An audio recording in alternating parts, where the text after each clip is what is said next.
Oh, bonjour mes chers élèves, on va faire maintenant un certain résumé concernant l'énergie thermique, énergie thermique ou bien ce qu'on appelle transfert thermique. Alors, bien sûr, comme introduction, c'est on met deux corps en contact, par exemple un corps euh, A et un corps B en contact, on aura, bien sûr, ça c'est une température, par exemple, θ A, et ça, cette température, elle est θ B. On aura quoi? Un transfert de température entre les deux. Bien sûr, on doit avoir que θ A est différent de θ B.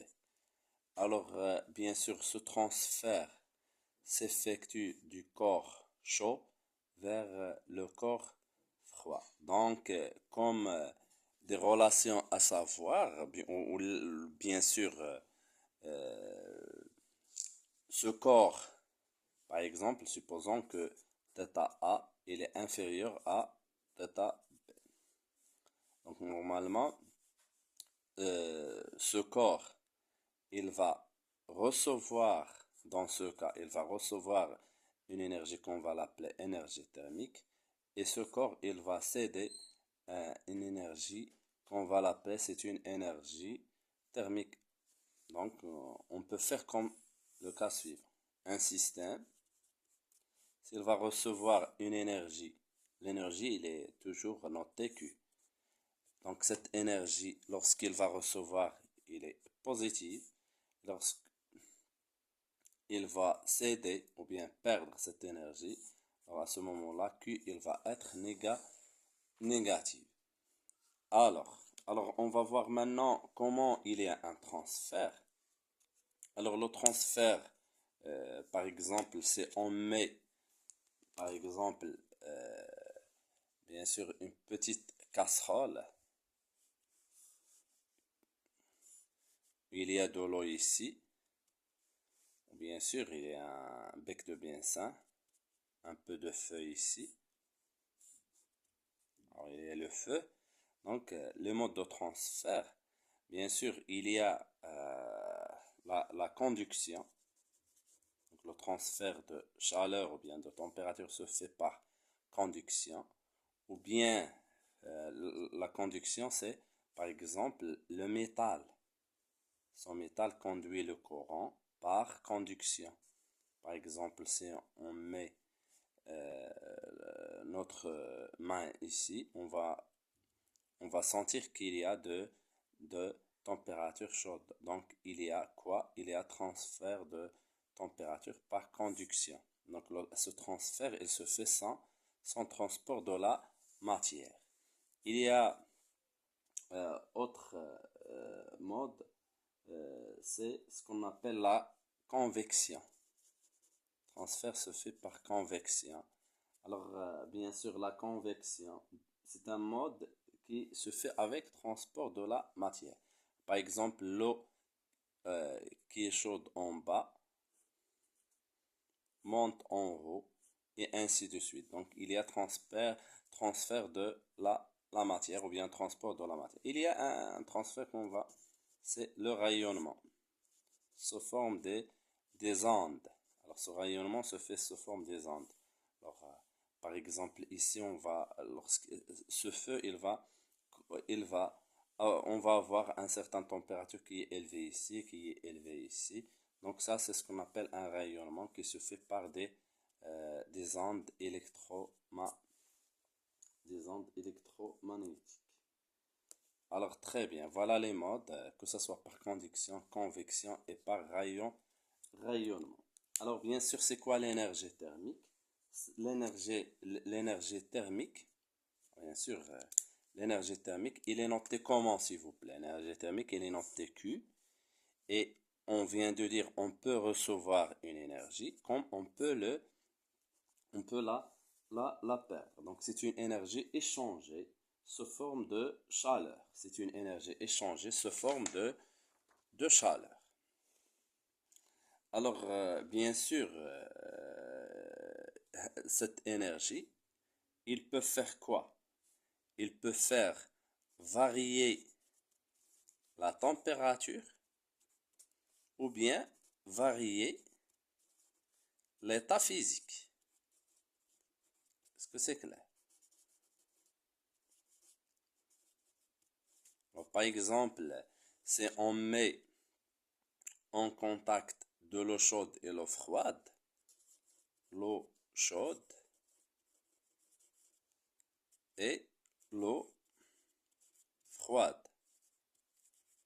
Donc, on va voir quoi, s'il vous plaît? On va voir cette eau qui est chaude. Qu'est-ce qu'il va faire? Il va libérer ou bien donner ou bien céder l'énergie à l'eau froide. Donc ici, on aura quoi? Un changement de température. Mais on peut, par exemple, enlever la température de l'eau. Par exemple, de l'eau. On peut lui fournir une température pour s'évaporer. Donc, on aura une évaporisation. Est-ce que c'est clair? Dans ce cas, vous voyez, l'eau c'est un liquide.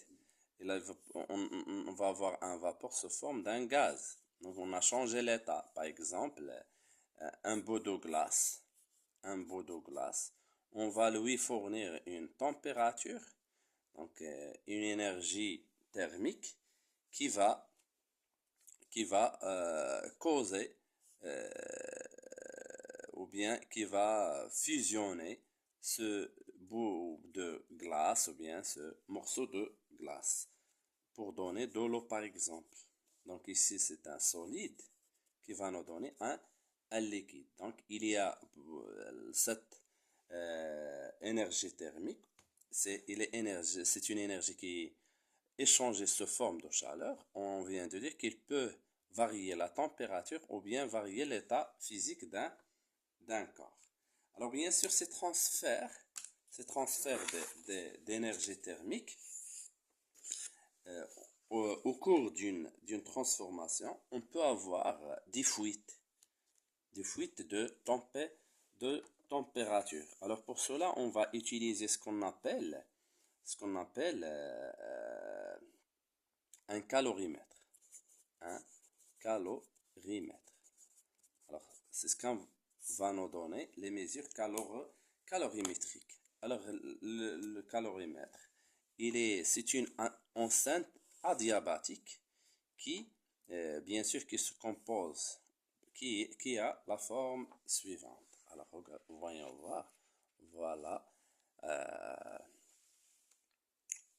voilà. C'est un récipient qui se compose d'un thermomètre, d'un couvercle, d'un agitateur. Voilà, il est isolant. Isolant, c'est il va nous aider à faire quoi? À éviter la perte de chaleur ou bien d'énergie thermique. Alors, quelle est l'expression de Q ou bien l'énergie reçue ou bien cédée? Donc Q, c'est la masse fois la capacité thermique massique d'un corps fois θ final moins θ initial. Que c'est clair. Alors Q, il est en joules. La masse du corps, il est en kilogrammes. Ça, on l'appelle capacité thermique massique. La capacité thermique massique, il est en joules. Kilogramme moins 1. Kelvin moins 1 ou bien degré moins 1. Et θ, bien sûr, il est en Kelvin ou bien en degré Celsius moins 1. En degrés Celsius. Alors, il faut que vous appreniez ça, s'il vous plaît. Alors, bien sûr, on va expliquer les relations. Alors, voyons voir ça, c'est la capacité thermique massique. Alors, on peut même écrire la relation sur la forme suivante. Q égale à mu fois delta θ, θ final moins θ initial. Alors, ce mu, c'est la capacité thermique. Ce mu, c'est 1 fois C. C'est la masse fois la capacité thermique massique. Bien sûr, il faut savoir l'unité. Il est en kilogrammes, Kelvin moins 1, ou bien degré Celsius moins 1. Alors, ou bien sûr, ça c'est, il faut pas oublier le joule. Ici, il y a un joule. Donc, très bien. Donc, voilà la relation. On peut même déterminer mu en utilisant cette relation. Soit mu égale à mc, ou bien mu égale à q divisé par θ final moins θ initial. Alors, voilà les relations à savoir. Bien sûr, ça dépend de θ final et θ initial. Donc, si par exemple θ final moins θ initial est supérieur à 0, il va nous donner que Q il est positif. Donc le corps il va recevoir une énergie. Ou bien sûr, si θ final moins θ initial inférieur à 0, ça va donner que Q il est inférieur à 0. Et on peut dire que le corps il va perdre une énergie. Alors, bien sûr, on va voir maintenant. Ce qu'on a vu, c'est dans le cas où on n'a pas changement d'état. Alors, si on a changement d'état, on parle de ce qu'on appelle la chaleur latente. L. Alors, c'est quoi la chaleur latente? C'est l'énergie thermique qu'on doit fournir à l'unité de masse pour faire varier son état physique. Alors, par exemple, si on a un beau de glace, bien sûr, on va faire la fusion. Donc, c'est la fusion de ce bout de glace. Donc, la chaleur latente, c'est L fusion. Est-ce que c'est clair? Alors, le contraire, c'est lorsqu'on on va changer l'état d'un solide, glace, vers un liquide. Ou bien le contraire. Alors, dans ce sens, on va avoir la chaleur latente de fusion. Ici, c'est la chaleur latente de solidification. De telle façon que L fusion égale à moins L solidification. On va voir évaporisation, condensation, ainsi de suite. Alors, je viens de dire que la chaleur latente, c'est la quantité de chaleur qu'on doit fournir à l'unité de masse pour faire un changement d'état, bien sûr, à une température constante, à la température de changement d'état. Alors, par exemple, lorsque vous aurez un changement d'état, il faut toujours faire et vous aurez que c'est simple. Alors, par exemple, si on a un peu de glace, voilà. Alors, bien sûr, une glace, il va se fondre bien, supposons qu'ici on a θ, par exemple, θ1 égale à moins 20 degrés Celsius. Donc, il va se fondre ici, c'est à θ qui égale θ2 qui égale à 0 degrés Celsius. Est-ce que c'est clair? Voilà. Donc, bien sûr, et entre θ et θ0, toujours θ2 qui égale à 0 degrés Celsius. Donc, il faut toujours faire ce schéma et vous allez voir que c'est facile. Donc, ici, la glace, il va recevoir une énergie Q. Alors, cette Q égale à quoi? Il faut faire ça, s'il vous plaît. Donc, cette Q, c'est la masse de cette glace fois la capacité de glace, fois ce θ2 moins θ1. voyons, il est positif. Alors, bien sûr, ici, on va voir là la chaleur latente de fusion. Donc, ici, c'est par exemple c'est ce Q1 et c'est ce Q2.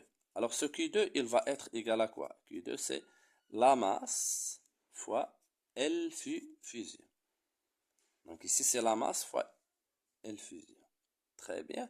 Et on peut, par exemple, faire un θ équilibre, par exemple, θ 3, qui est égal à 40 degrés Celsius. C'est θ d'équilibre.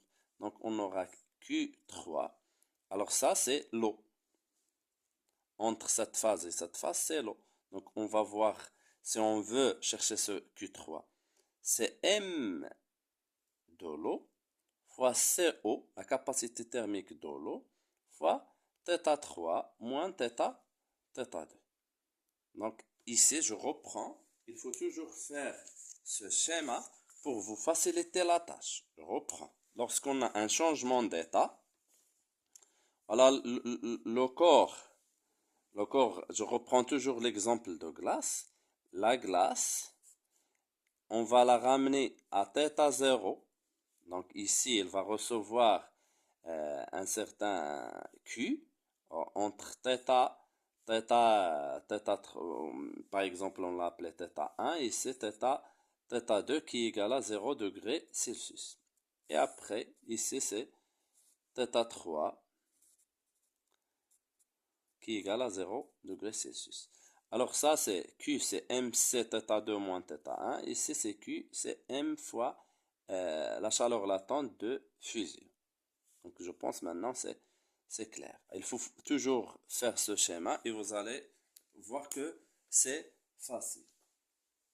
Alors on va travailler sur cet exercice, un exemple d'exercice. Alors je pense que c'est facile ici on doit voir cet exemple. Alors on va travailler autre exercice mais essayons de voir cet exemple. Dans un calorimètre de masse M1 d'eau froide à une température θ1, on introduit rapidement une quantité d'eau chaude de masse M2, température θ2, et la température d'équilibre, c'est état équilibre 42. On donne la capacité thermique massique de l'eau. Déterminer l'expression Q1 reçue par l'eau froide. Donc ici, comme vous voyez, on n'a pas changement d'état. C'est facile. Q1, il va être égal à quoi? Ici, on sait l'eau froide.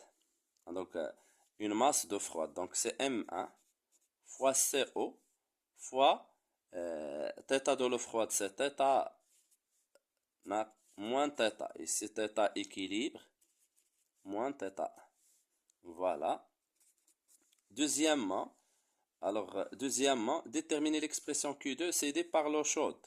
Alors, Q2 égale à quoi? L'eau chaude, elle a une masse M2 fois CE fois θ équilibre moins θ de l'eau chaude qui est égal à θ2.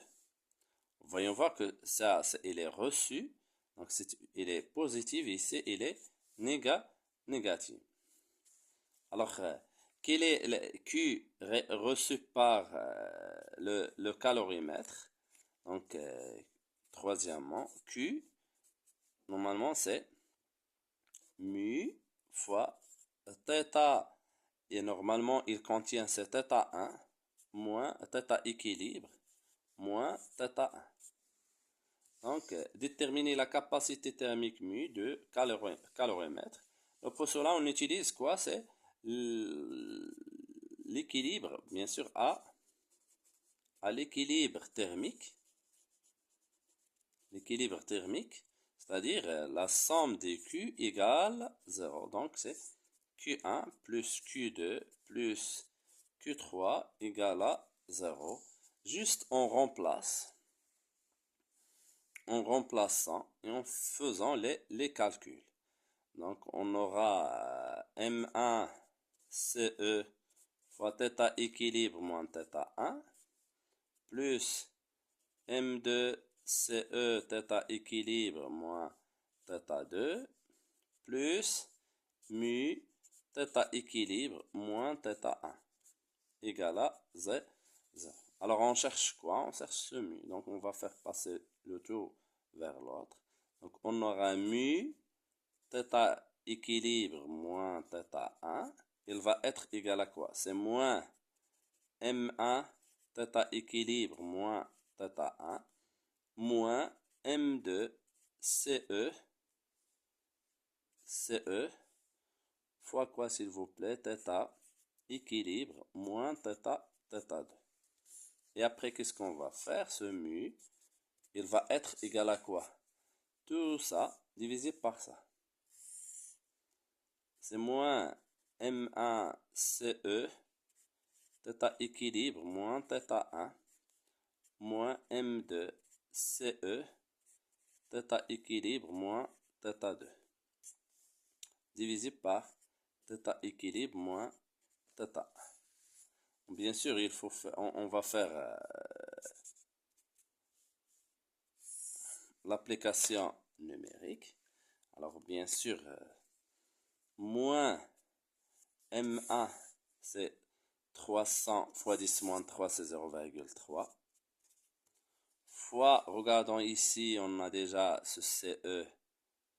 Et ici, c'est CE. Donc, on va factoriser avec.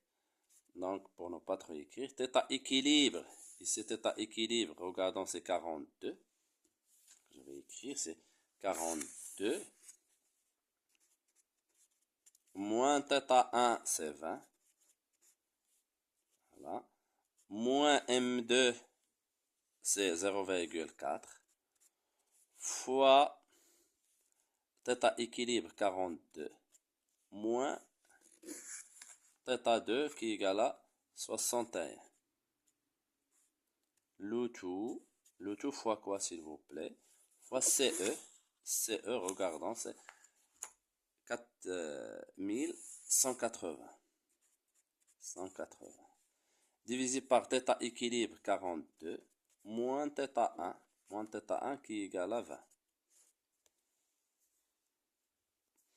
Alors, on va voir, on va utiliser la calculatrice pour calculer. Alors, pour calculer ça, on va utiliser la calculatrice. Donc, c'est un quotient. Alors, le tout, moins 0,3 fois, bien sûr, 0,3, 42 moins 20, moins 0,4 fois 42 moins 61, le tout fois 41,80 divisé par 42 moins 20. Voilà. Il faut ici utiliser un certain fois. Donc c'est, comme vous voyez ici, c'est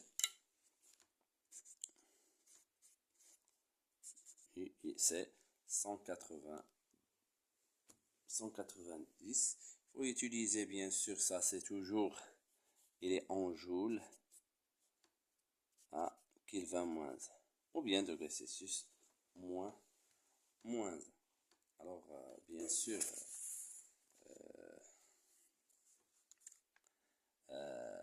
on va continuer la prochaine vidéo, Inch'Allah.